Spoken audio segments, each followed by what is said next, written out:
I hope my audio is clear and you are staying with me since I can see there is no new chat. I believe all is well. So, hi, I am Vijay Tyagi.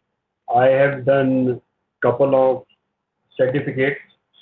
Since the space was less, I am not able to include all my certificates, but few main which I have done around security. So let's move ahead.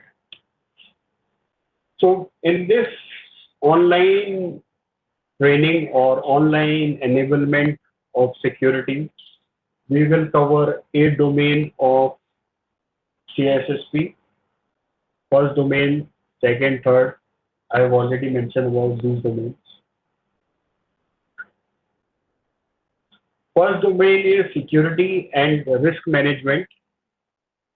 I believe in between we will take some 20-minute break in order to refresh also. So currently it's 8:30. I think let's take a break at 8:50 in between so we can get some refreshment also. I'm also recording these training, so I'll upload them on a place somewhere where you people can access it. I'll LinkedIn group. So let's begin with our first domain, which is security and risk management. Agenda will be confidentiality, integrity, and availability concept, which we will cover. Then we will cover the IAAA concept. We will cover security governance versus management, and we will talk about compliance, legal and regulatory issues, professional ethics. It's very important in CISSP. Then security policy, standard procedures and guidelines. Then we have business continuity and disaster recovery. These are the main points. I think I'll cover a lot more points, but to give some heads up to you through all which we will be doing. Mainly, CSSP is not a hands-on kind of a thing, which most of us as a security engineer are used to. We are pretty comfortable in doing the hands-on thing, the configuration to the firewall or ITS. Secure CSSP is mainly related to the management. The intent is how to secure organization's overall information. Information could be anything. Information could be your your email. Information could be your infrastructure. Information could be your people. So the intent is how to secure overall information of an organization. So we have lot of concepts which are relevant to standards, compliances, but the content which are there is huge. If for a normal person, if you will understand all these concepts, your overall infosec vocabulary as well as knowledge will significantly increase. So let's move forward.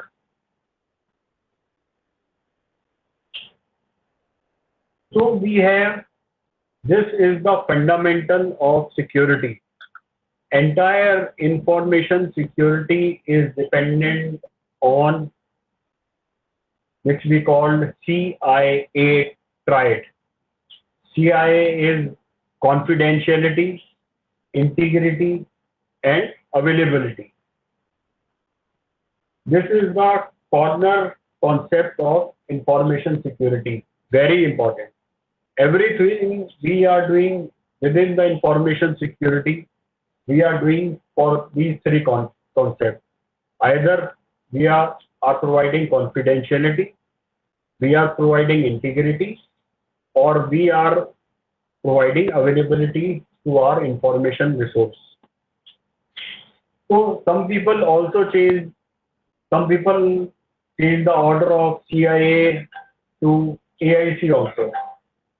Since CIA is also intelligence US agency, but anyhow, that is not important and relevant.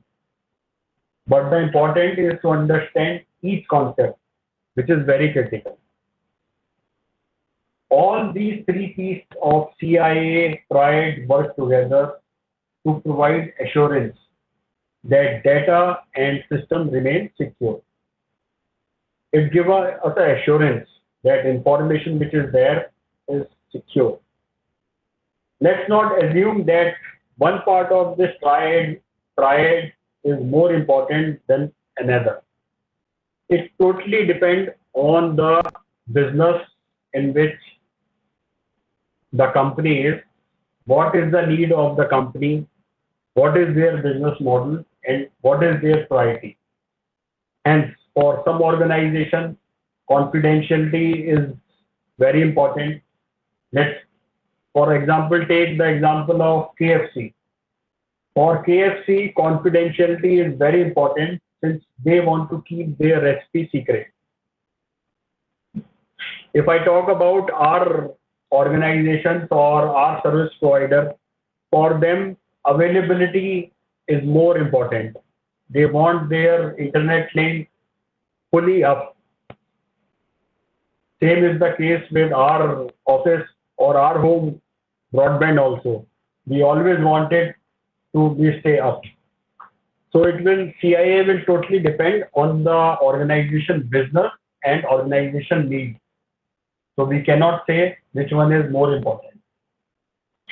In case of financial organization, they always try to give priority to integrity because let's assume a person X depositing 1 million rupee in his account, and by mistake the accountant may change it to 10 million. It will be a blunder for them. So integrity is more important for them.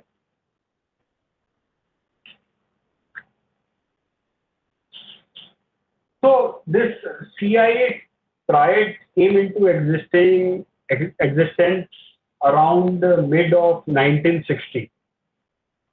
This terminology is there because it's simple and moreover it was covering the requirement of that era. At that point of time, we were having mainly the mainframes, and overall, we were not having the current scenario of internet. So it was people were pretty easy with them. Over the time, lot of industry think tanker thought CSSP is not sufficient since the overall security and architecture is changing and they need more advancement in terms of new application, new business model. So more parameters were required. So NIST is a governing body, US governing body. They try to add two more concepts of accountability and assurance into this under their special publication 800/33. But today only I was going through that, they have discontinued that. But perhaps the most important and the widely accepted extension to the CIA triad was proposed by information security pioneer Don B. Parker. And this model is named on behalf of him. It's called Parkerian Hexad. The Parkerian Hexad contain the following concepts. Firstly, we have the confidentiality. It limits on who has access to the information. Then we have integrity, which cover whether the information is in its intended state or not. We have availability, which cover whether the information can be accessed in a timely manner. Then we have authenticity, which cover the proper validation or categorization of the person who created the information. We have utility, which brings the usefulness of the information. Then we have possession, the physical state where this information is maintained. But from CISSP perspective, the focus is mainly around CIA. I thought to update you since over the time they will add these things also, or you might encounter a question around this. So you should have knowledge on this. So here we have confidentiality.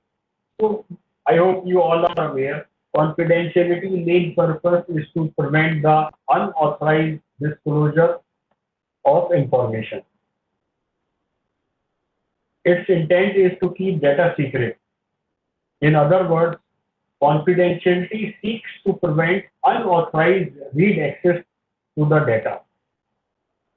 So an example of confidentiality attack would be the theft of personal identifiable information, PII. Mainly the PII term we use in privacy. I'll cover that thing also. Around privacy, just to update you, around privacy, lot of different work is going on around the world. But because of COVID thing, the overall thing has settled up in our country also. Currently, the bill is proposed in Parliament. So, so after some time, we will have a privacy law in our country also.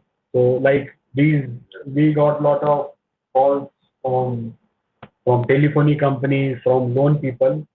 At least the law will avoid these kind of things. Since this law will have teeth also. Teeth in terms of stringent penalty, especially around the European market or European country. We already have a privacy law. It's called GDPR. It's a complete law in itself. It has teeth and penalties are huge. Similar thing we will have in our country also. Although this COVID-19 has slowed it down, but let's see when we will have this bill in our country. So attack on confidentiality could be theft of your PII information, such as your credit card. So data must only be accessible to the users who have clearance and need to know. We can see many nations share the desire to keep their national security information secret and accomplish this by ensuring the confidentiality controls are in place. So let's bring some little bit humor also. So let's take a example how the confidentiality is maintained.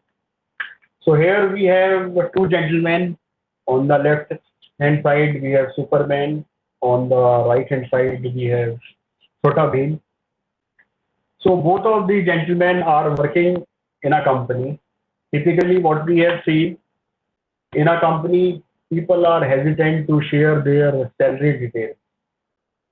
So let's assume our Chota Bheem is getting a hypothetical salary of 10,000. He don't want to share this salary with his colleague Superman. In case Superman come to know about his salary through salary slip or through other mechanism, it will be called as breach of confidentiality. So I typically use these gentlemen in our examples.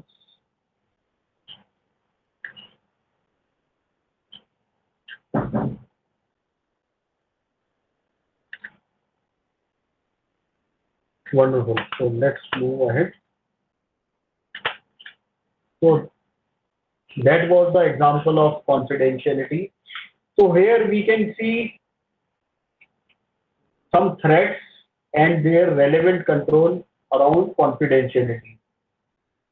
Like social engineering is a threat for confidentiality.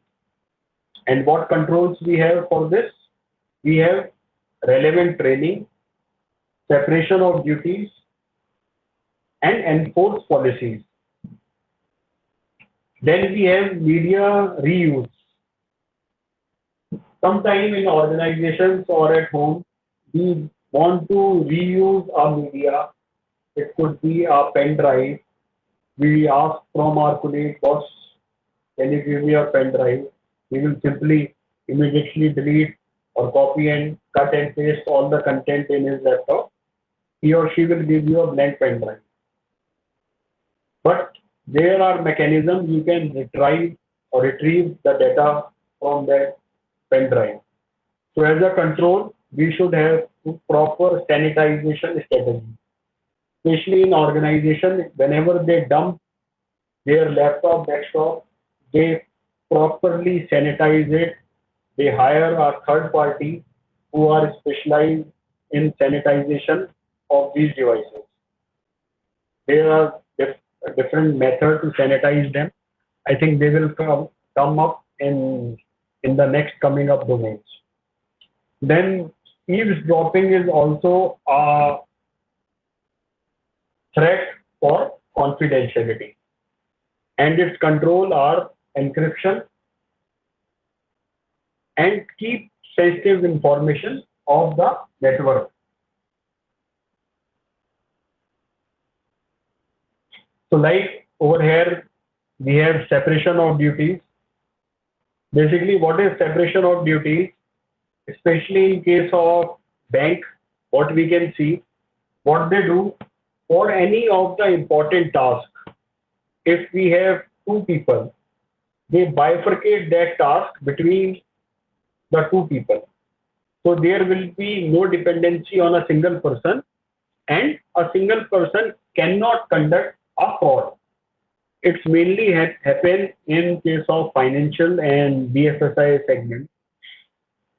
So many times we have seen whenever we go to a bank, what we see, we give them a check that we want to bring out money from our account.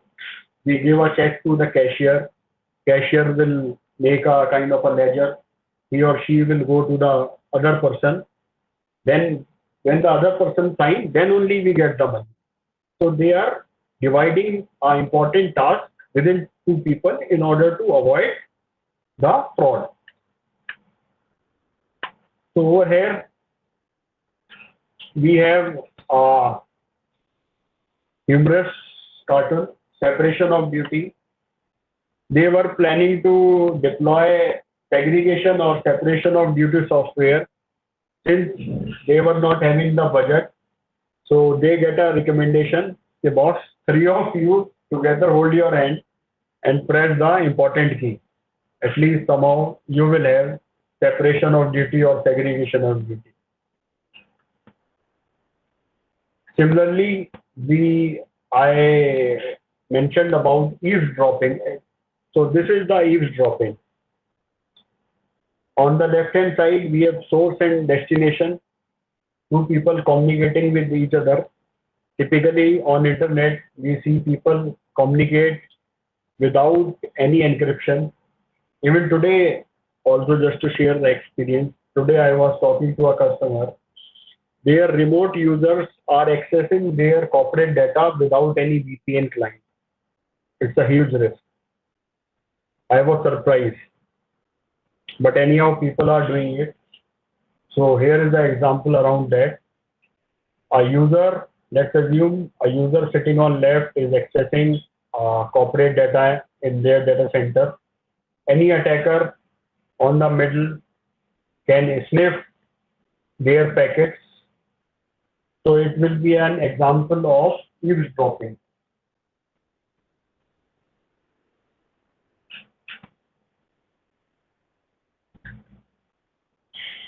Then we have, as part of CIA triad, we have integrity.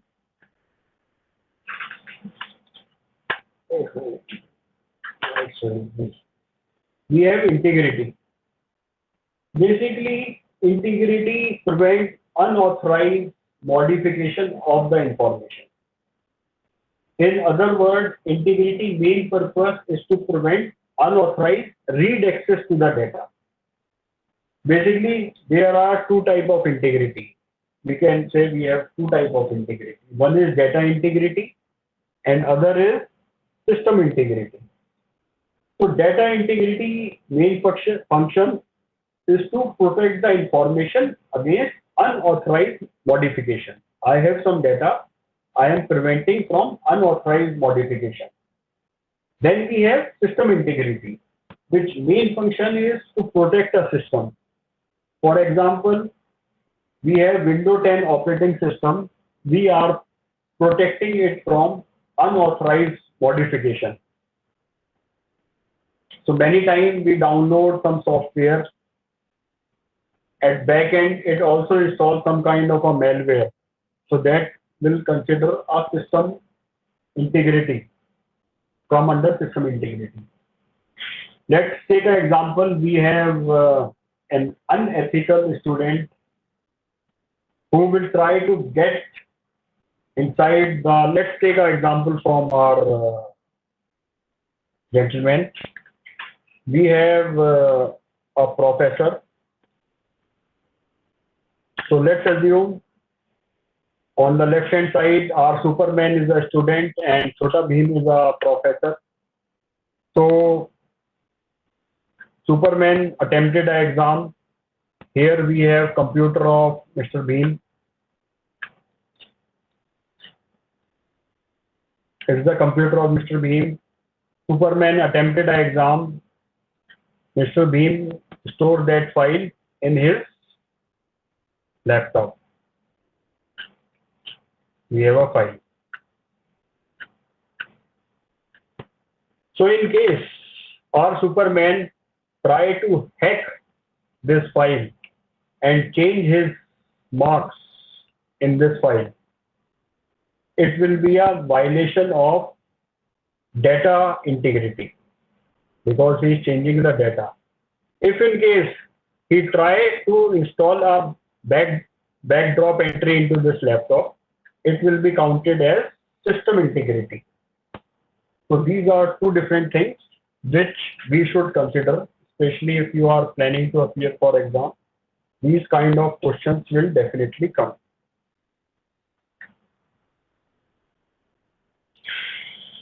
So integrity detects modification of information, corruption. The modification could be intentional or unintentional or malicious also. So these are some controls around integrity protection.